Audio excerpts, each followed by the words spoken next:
Well, hello everybody.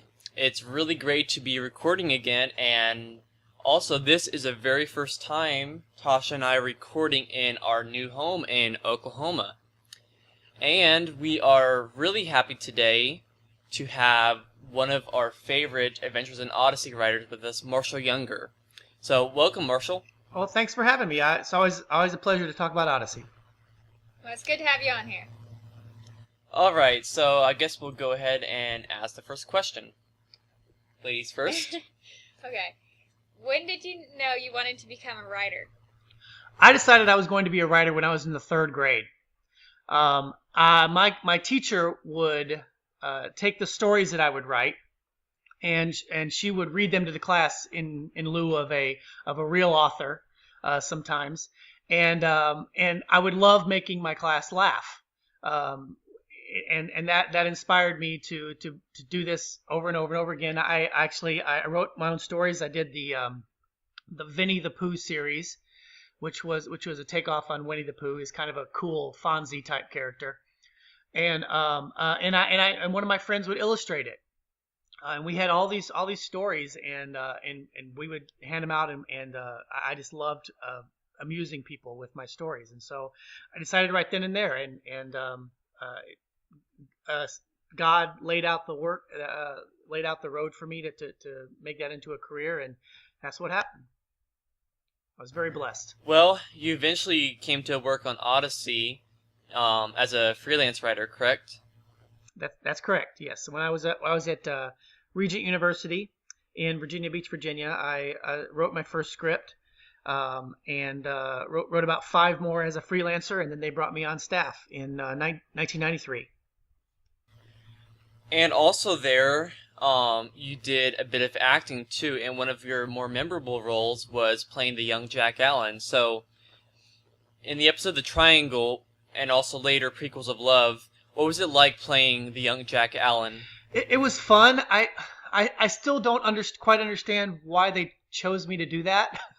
to be honest, and it was very intimidating too, because I just didn't feel worthy. The only thing, as far as The Triangle is concerned, the only thing that made it doable for me was that I didn't have to do it in California. If I had been, with these incredible actors like Paul Hurlinger and Jack Allen and all these other guys that were in that episode, it would have been incredibly intimidating, and I would have been embarrassed. But I got to do all my parts for that one in Colorado. It's just the way it worked out, and the young lady who played young Emily was from Colorado. She was from Denver, and she just came down, and we did all this stuff in Colorado Springs. That made it easier for me. I still don't like listening to that episode. I just don't think I'm an actor, but I guess it turned out okay. Yeah, I think you did a really great job, and I know I think in the official guide it said that they chose you because your voice is similar to Alan Young, and I didn't think about it much at first, but the more I hear it, some of the vocal qualities that you have are similar to what Alan Young has, and I think it's really neat. And also your last name's like Alan Young, Marshal Younger, Young and Younger. That's true. Yeah, they tell me that about the voice quality. I don't hear it myself, but several people have said that, so I guess it's true. And also, I think you had a couple lines later in Prequels of Love. Did you record that at Colorado too? I don't remember when we did that. I guess that might have been done in California. Jim Custer lived in California by that point, so I'm guessing we probably did that in California. Well, I think it would be great if they do more sort of like of Whit and Jack when they were younger. So yeah, they seem to be fan favorites, don't they? I think the fans just love hearing about the background of some of these characters. Yeah, I actually heard. I think during the time when after Hal Smith died and they had Jack and Jason, they thought about making a spin-off series of the adventures of young Whit and young Jack. So that would have been interesting. Yeah, that would have been fun. That would have been a lot of fun. Okay, well, moving on. Okay. With all the different sports episodes you've written, from the fundamentals to Target of the Week, what was your favorite sports episode to write, and what is your favorite sport? I did like Target of the Week because I loved Wooten's response to baseball. My favorite sport is baseball. I think it builds the drama better than any other sport. I think probably there are other football, basketball. I think they're more exciting probably, but because baseball is kind of slow. But I just love how the drama builds. From pitch to pitch, you don't know what's going to happen. And I watch sports for the drama. I mean, I love the athleticism, and I love, I have favorite teams, but I really watch it for the drama. I will watch any sport if it's close at the end. If I'm flipping through, I'm at ESPN or whatever, and I get to women's volleyball. Not that there's anything wrong with women's volleyball, but it's not my favorite sport. But if it's 14-15 in the final set, that's exciting to me because it's drama, and I think that's the writer part of me coming out there, and that's why I like baseball so much. So I know you've written a lot of sports episodes, but how come you haven't done one about football yet? Not that I like football, but it seems like it's usually in Odyssey it's only like basketball and baseball and softball. Well, I think there was volleyball. I think it was girls volleyball. Yeah, and, there was Poor Loser. Poor Loser, yes, was volleyball. A football episode. I really don't know why we haven't done a football episode. We should. I'll pitch that at the next meeting. All right. Talking about more recent events, how has it been writing for Odyssey without being in Colorado with the rest of the team differ from when you lived there? It's stranger. It's more difficult than you might think. Being away from the team, there's just a certain camaraderie, and there's such you miss out on some of the conversations in the hallways about Odyssey. You miss the feel of the team, and I think there's a disconnect sometimes. More than ever, I've come back with ideas and scripts and things, and the team will go, "What was he thinking?" And I understand, because it's not, it has nothing to do with ability. It just has to do with the communication kind of breaking down. It's a lot harder. They have me out once or twice a year for writers meetings, and those help a lot. But it really makes me realize how much different it is being away from that atmosphere, and I miss it a lot. And the other thing is, and you might not think about this, but it's not being able to direct. When you are in the studio and you hear these actors, and you hear their strengths and their weaknesses, it really changes the way you write for them. And I don't think I'm as good because of that at writing for the new characters. I've never met Andre Stoica. I've never met Kimmy Robertson, who plays Penny. I've never met the kid characters, the kid actors, and it's a little tougher. And I don't think I quite have a handle on their characters because of that. Well, I still think you do a really good job. Some of the episodes that you've written so far, like Target of the Week, and also more recently, like the Bible Network, I think those have been really, really good. Even with, I guess, the difficulty of not being able to, like you said, I guess like when you wrote Fences, like you learned how to write for the different actors, like for Connie. But I think you're doing a superb job. I think that, I don't know, I guess there may be something a little bit different to it, but like Target of the Week and the Holy Hoopster and the Bible Network, some of those have been some of my favorite scripts that you've written, and I really enjoy it, and I was really excited to see that you were writing for it after the hiatus ended, and I'm still really glad that you're able to be with the show. Well, thanks. Odyssey's a part of me now. I've been writing for it for 22 years now, and I could never. I don't know that I can ever really let go of it completely.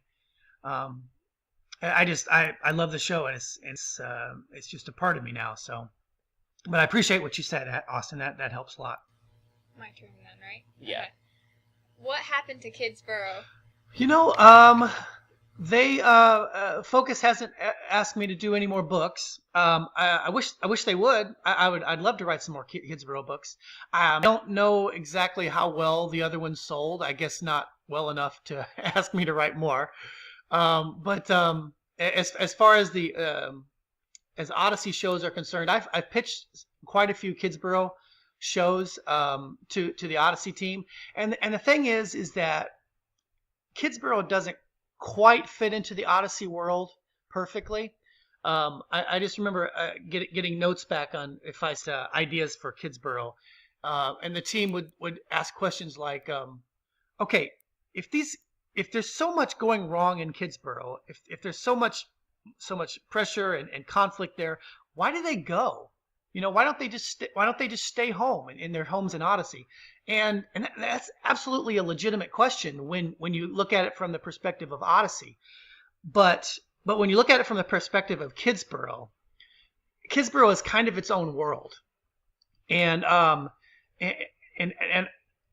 think that that the kids in Kidsboro want to make it work. They don't want to shy away from conflict.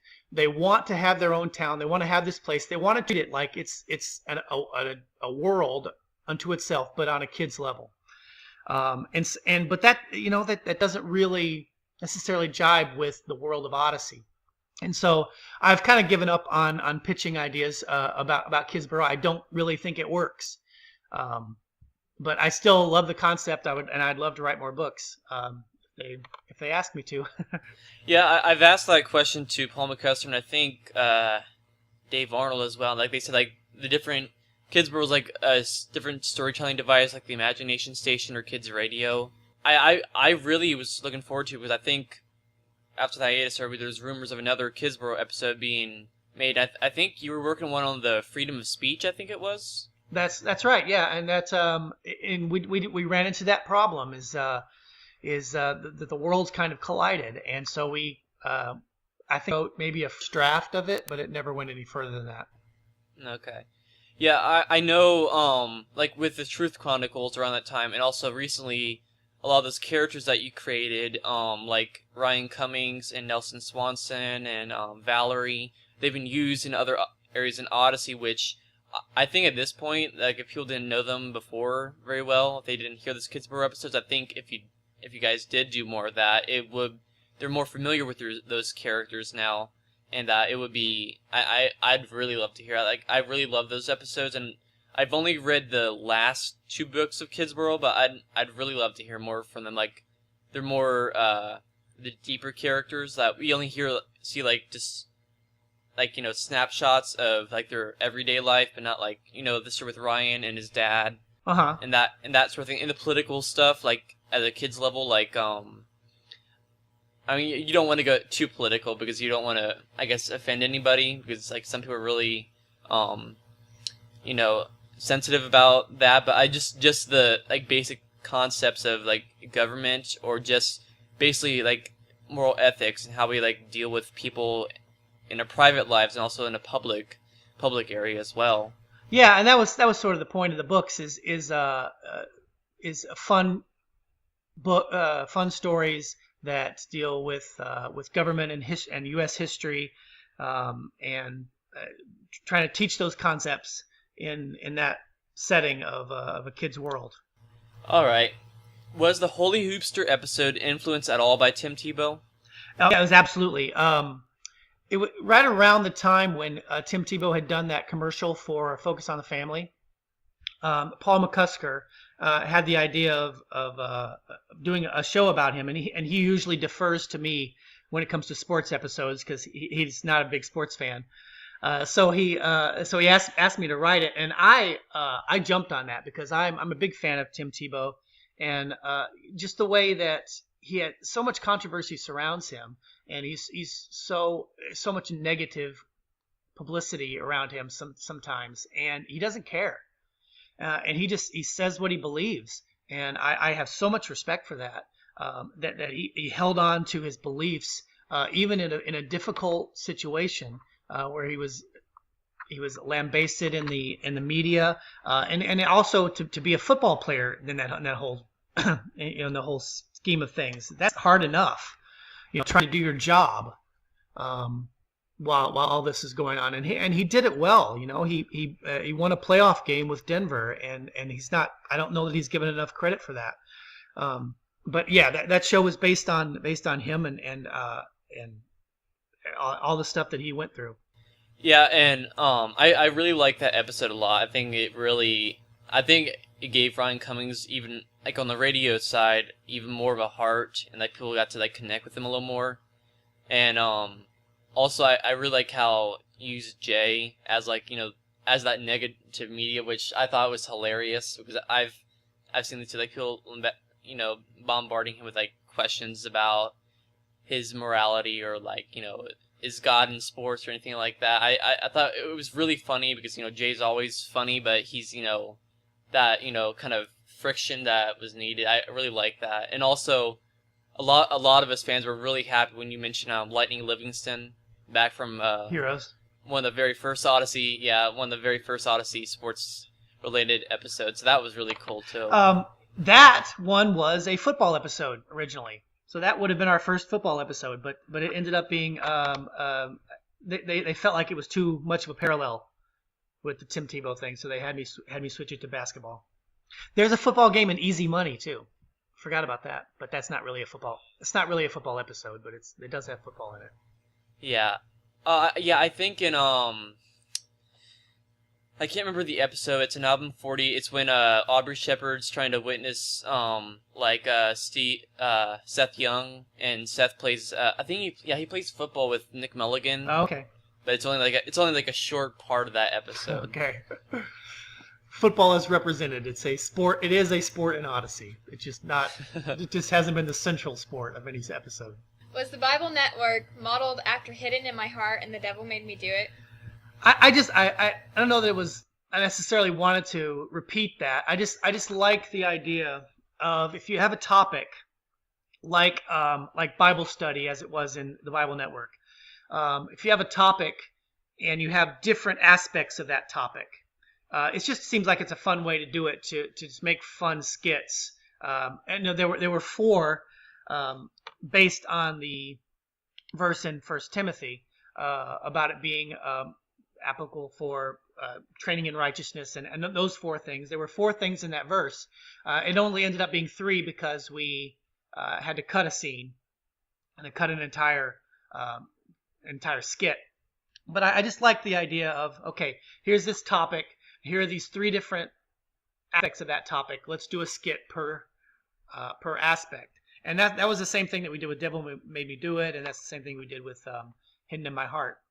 And I just love that type of comedy, just the crazy, silly stuff, that parody. I love that.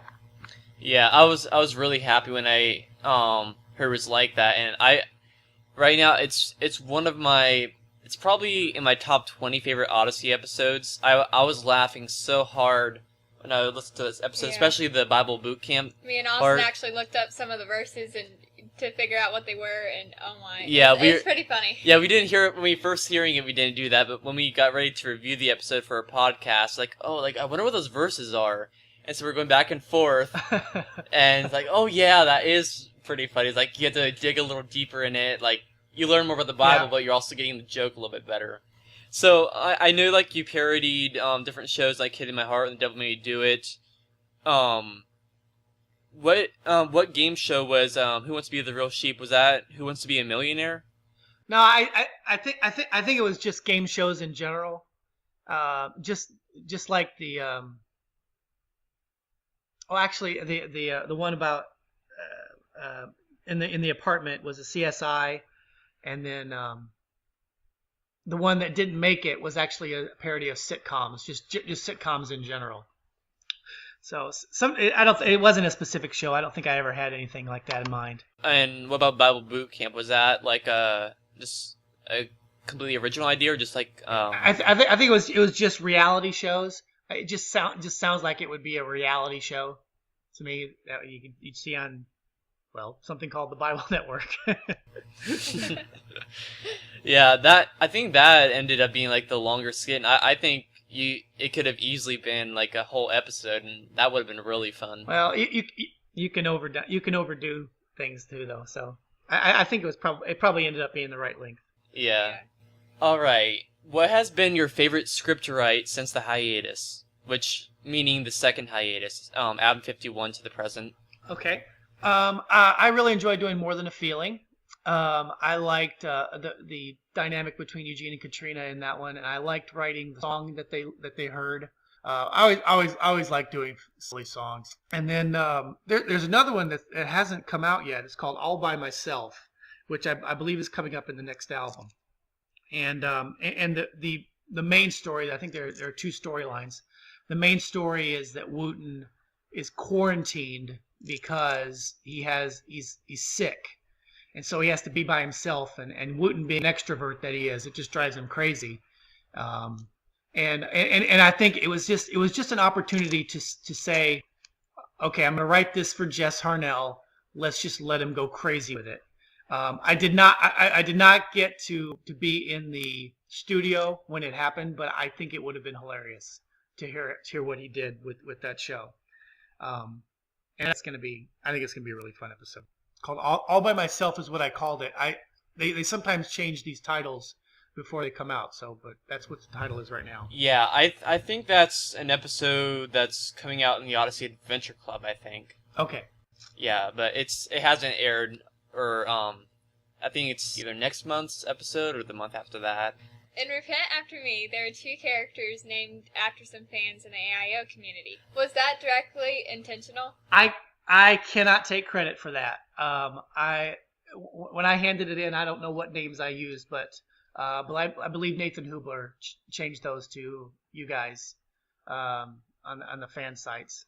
Yeah. I heard Brendan McFarlane, who does the Wits End podcast, and I think the janitor was Mr. Redicop, which Mark Redicop is the one that runs AIO Wiki. When in doubt, just thank Nathan Hubler. But that was still fun. But that was a really good episode. I think it was a mystery, but it was a really different mystery. I really enjoyed it, especially the message in it too. Any chance of hearing from Officer Burke again? No. There is no chance of hearing from Officer Burke again. And I still, again, I have no idea why they use me for that. Well, I do not sound like a police officer. I cannot intimidate anyone with my voice. If I said stop or I'll shoot, no, they wouldn't stop. There's no way they would stop. Well, they have an officer that they use now, right? They have there's an Odyssey police officer that's sort of the go-to police officer. It's Detective Don Polhouse. Okay, well that's him, and so I'm also not convenient anymore because I don't live in Colorado, so they can't just call me up. Yeah, but I don't think they'll ever find another singing policeman. I also don't believe that. Well, okay, maybe. I also don't think there's going to be that much of a demand for Officer Burke to come back. I just don't.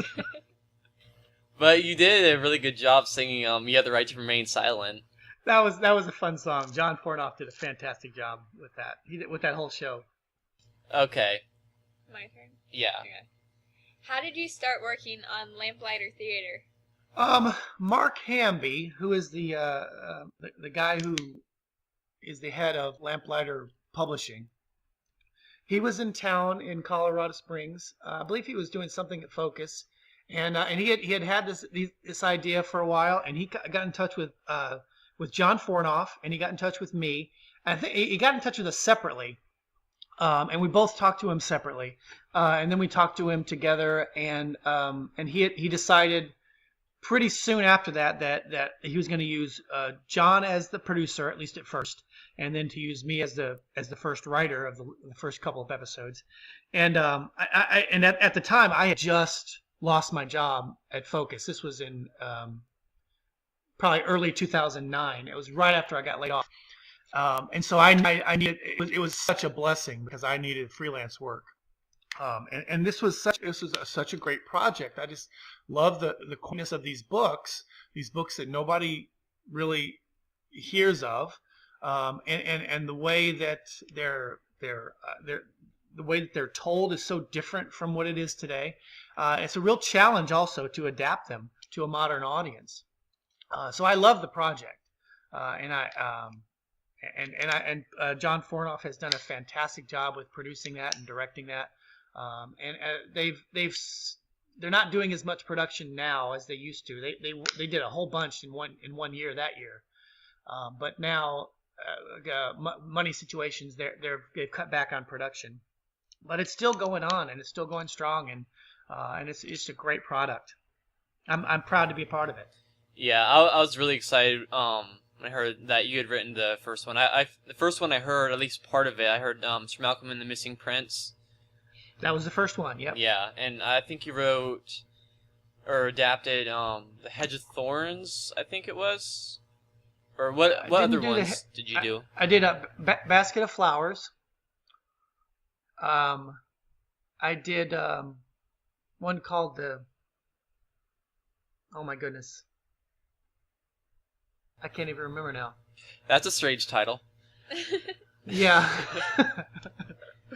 The Unknown something. What was it called? The Unexpected Return? That's it. Unexpected Return. Yes, I did that one. And then a couple more. And springing off of that question, what has been the best thing about writing for Lamplighter? It's just so different. I didn't really adapt very much with Odyssey. Bible stories are really adaptations, but I didn't even do very many of those. And also just adapting these rare books that they're just so quaint and interestingly written because it's so different from what we're used to today. It's just a nice challenge, and the messages are so great. It was just. I think it was a lot of fun, and directing was a lot of fun too. The first couple I was able to direct. Went out to London to direct Basket of Flowers, and that was just tremendous. Being able to work with some fantastic actors. And also, is Just Hornell part of the recording in London, or does he do it in the States here? No, we record him in the States. Okay. Well, I think you do a really great job in those too. I've heard a good majority of them, and there has not been one yet that hasn't made me cry. There's such such great stories, and it is different from Odyssey, and it's different than radio theater, but it's still the quality of it. It just is just as good, sometimes even better, I think. But the stories, and the messages is really what really comes through, and I think you and the rest of the team have really done a great job. Well, thank you. And our last question for today. Are there any other projects you're working on? I have been doing a lot of screenplays. My writing partner is Tori Martin, who you guys know because he wrote a bunch of Odyssey episodes, and he's a comedian and an actor and just a fantastic writing partner. We've done 9 screenplays, and they're in various stages of either pre-production or we're still shopping it. I have a movie coming out. Actually, not coming out. I've got a movie being produced later this month, and then we have Tori and I have a romantic comedy that's going to be produced in October. And then Tori and I have 2 more movies that are they're kids movies that are going to be produced in the spring back to back. So that's taking up a lot of time. It's really, really fun. It's a completely different discipline, writing visually. After writing so much radio drama, and to totally turn the corner and do a 180 and write completely visually. And I've just had a new devotional come out. About the book of Matthew, and hopefully I'll be doing more of those. And well, that's about it. I'm still writing for Odyssey, and that's a good thing. Well, we want to thank you so much, Marshall, for letting us interview you today. It's been a pleasure, and we thank you so much for all that you do for Odyssey and Lamplighter Theatre and so many other things. So, thank you.